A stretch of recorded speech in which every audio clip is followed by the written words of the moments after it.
Hey there, Connor with Fishbowl here. The purpose of this video is to walk you through the PPVP, or the Part, Product, and Vendor Pricing Spreadsheet. The goal would be to go through every one of the columns and sort of walk you through how it works and what to enter there if you want to use those columns, and give you some resources to help you do this, because this can be kind of confusing the first time you look at it. So we're going to go through how it works, we're going to go through how to import it, and I'm going to give you some warnings to things to consider and how to change data that you've already created in Fishbowl. Okay, so let's just jump right in. So it's broken up into three sections. We got a part section, we have a product section, and we have a vendor section. So if I scroll on over here, you can see I've got product right here. And if I keep scrolling over, you can see I got vendor information over here. The point of this spreadsheet is to create a list of parts that are linked to products or not. So you can have them just create parts, and then also create vendor associations to say, I buy Diet Coke. I can buy it from Costco, I can buy it from Target, I can buy it from the gas station. Obviously, my preference is going to be to buy it from Costco because it's about 43 cents per can if I get it from them, but I have to buy 35 at a time. I can't just buy one can. Versus the gas station, I can buy just one can, but it's $3 a can, right? So you can create all that using the PPVP, and Fishbowl will then have all that data going forward so that when you first start out, you can create a purchase order for a Diet Coke can from the gas station, and Fishbowl will already know it's $3. If you don't include that information, then Fishbowl won't know that it's $3 until you tell it that it is, and then it will know it from there forward. So yeah, that's basically how it works. So let's start here. I'm going to insert a new column to sort of help keep track of things here. Let's combine these right there. These are going to be part details. Make that bold, maybe at 22, and throw light green or something. Great. Then we got product details over here. Merge and center. And again, we'll make that bold and maybe like blue or something. And then we've got, and 22. And then we got vendor details. A little smaller.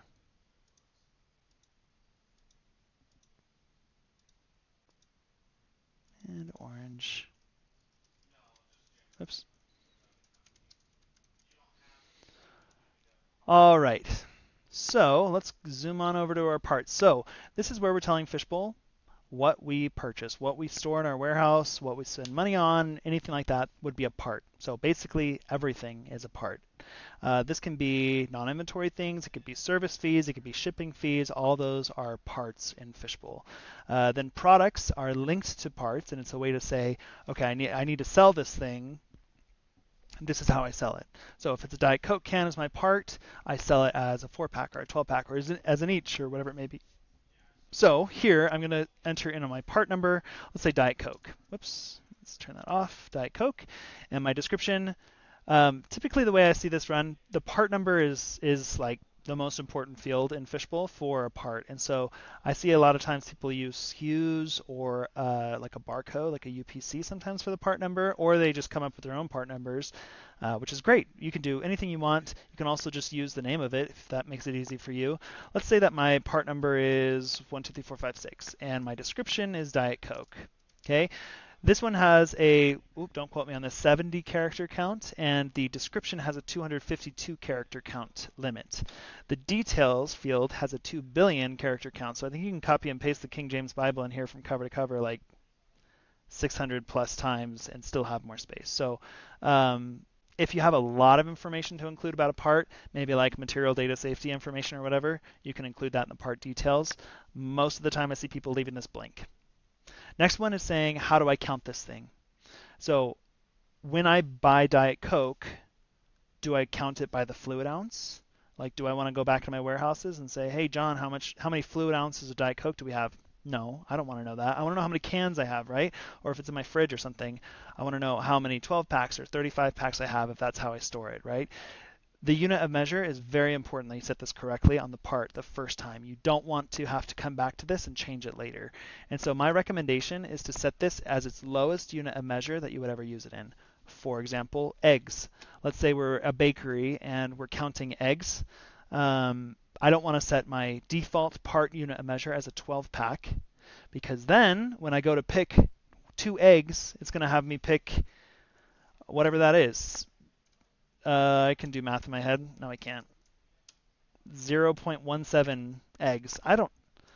How do you get 0.17 12 carton of eggs? Like, that makes no sense to me, right? So a better unit of measure would be each to represent a can of Diet Coke or an egg. And then I can create later, I can tell Fishbowl that I buy this from the vendor as a 12 pack or a 35 pack or whatever it may be, right? I would never, however, cut a can of soda in half and sell half a can of soda to somebody. Never happens. So each makes a lot of sense for Diet Coke or for, eggs or whatever else you might be. But it doesn't make a lot of sense for, like, if you're buying 100 pounds of flour or something. Okay, you don't. That's an each. If it's an each, that would create a problem because you need to create now you have 0.998 eaches of flours, which Fishbowl can't even handle a partial of an each. You'd have to create a different unit of measure. But what I'm saying is that doesn't make sense. And so for a unit of measure for flour, we'd probably use pounds or volumetric measurement like cups or something like that, right? I would recommend mass over volume because mass is always more accurate than volume in my opinion. But anyways, so that's the skinny on units of measure. Then we have a UPC field. You get that, just paste in your UPC. Keep in mind that Excel likes to truncate this to scientific notation, so just be very mindful of that before you import. If you save this and it hits scientific notation, it will import as scientific notation into Fishbowl, which is probably not what you want. Part type ID. This is asking you what type of part this thing is. So Diet Coke, is it non-inventory? Is it inventory? Is it a service type item? That kind of thing. Let's create another part at the same time. Let's do shipping so you get an idea of how this might work. Okay, shipping is just going to be an each. I don't count shipping by the pound, right? I don't have a UPC for that. Now this part type ID, these are 2 different parts. This is something physical in my warehouse that I keep count of, and this is something that I might add to a purchase order or a sales order, but it's not something that I keep count of, right? I don't need to know how many shipping costs I have in my warehouse. And so what do we fill in here? If we go to our wiki page, here it is. Boop. This, if you just go to help.fishbowlinventory.com and type in imports and exports in our search bar here, you'll find the first option is this one, imports and exports. And this is a list of all the different imports and exports, all the instructions for every single one. So if we go right here, list of imports and exports, you can see all the different spreadsheets that we have. And if you go down, you'll find one called PPVP, which is the one we're working on now. I'll go to import instructions. And then here gives me a definition of every column. I was right, 70 characters and 252. Anyways, it gives you a definition of every column and what it's asking for and how it works. So here you can see part type ID. It's asking for a numeric value, and it tells me, okay, if it's an inventory type part, then it's a 10. If it's a service, it's a 20. Labor is 21. You get the idea. So I want to put 60 for shipping and 10 for Diet Coke. Let's go back in there. Oops. Just like that. Okay. Next, is it active? True or false? Easy enough.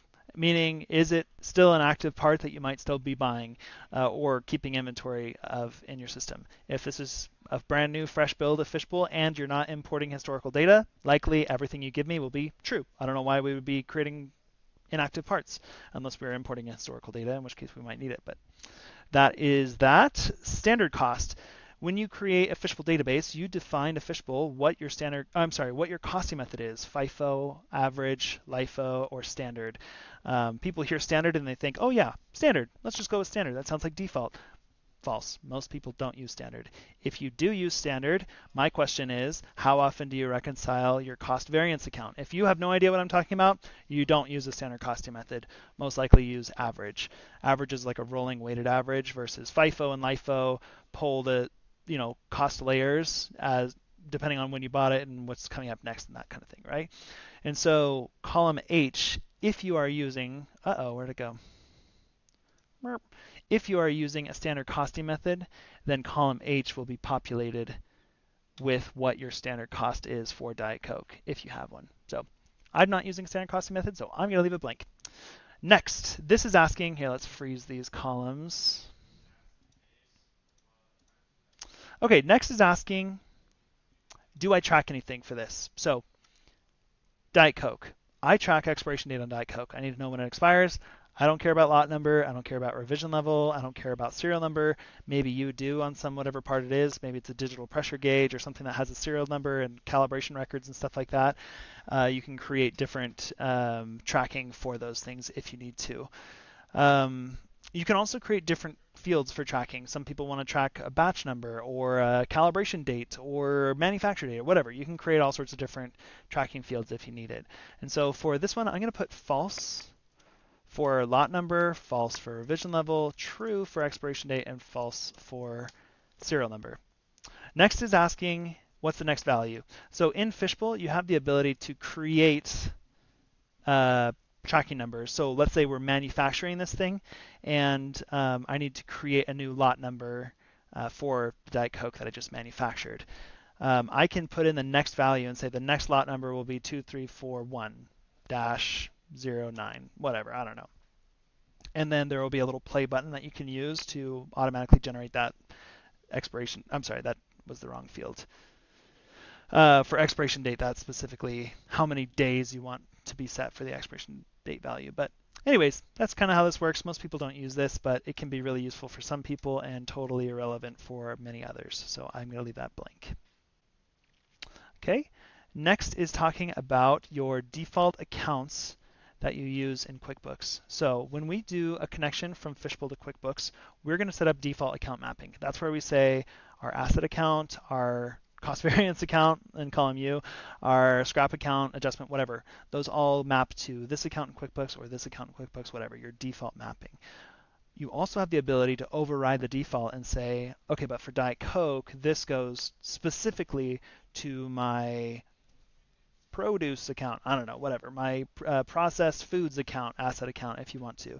And so if you have that account created in QuickBooks and Diet Coke transactions create journal entries into that account, then you would specify the account name here, and Fishbowl will know that if it's making an adjustment to your asset value for Diet Coke, it will create it to the correct account.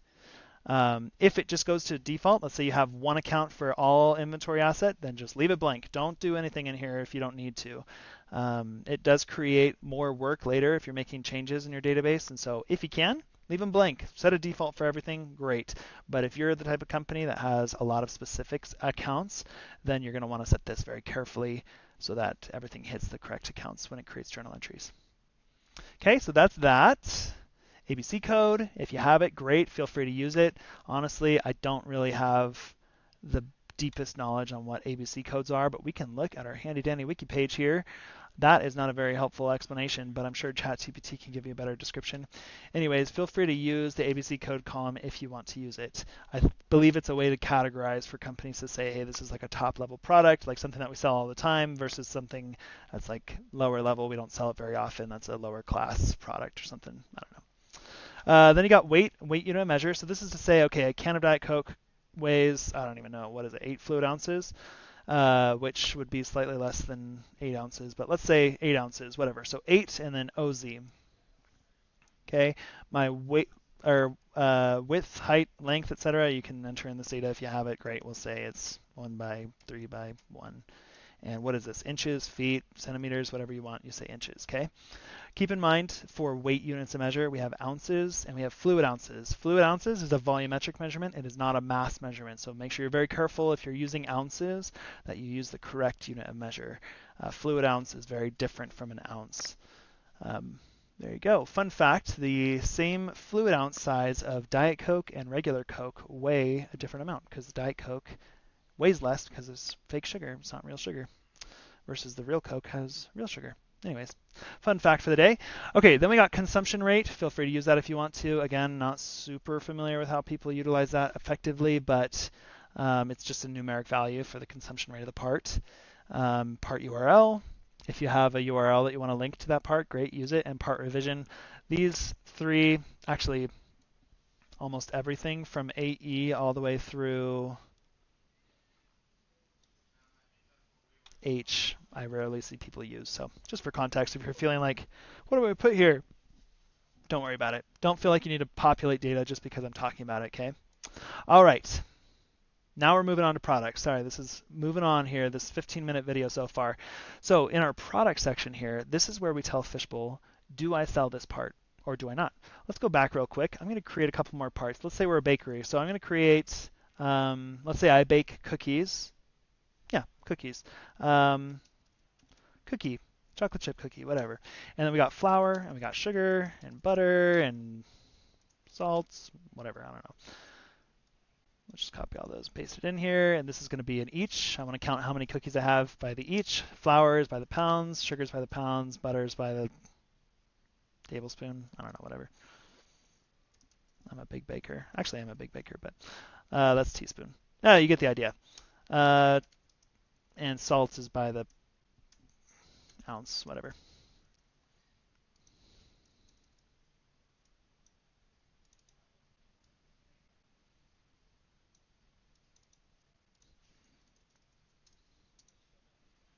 Okay, now we're cruising.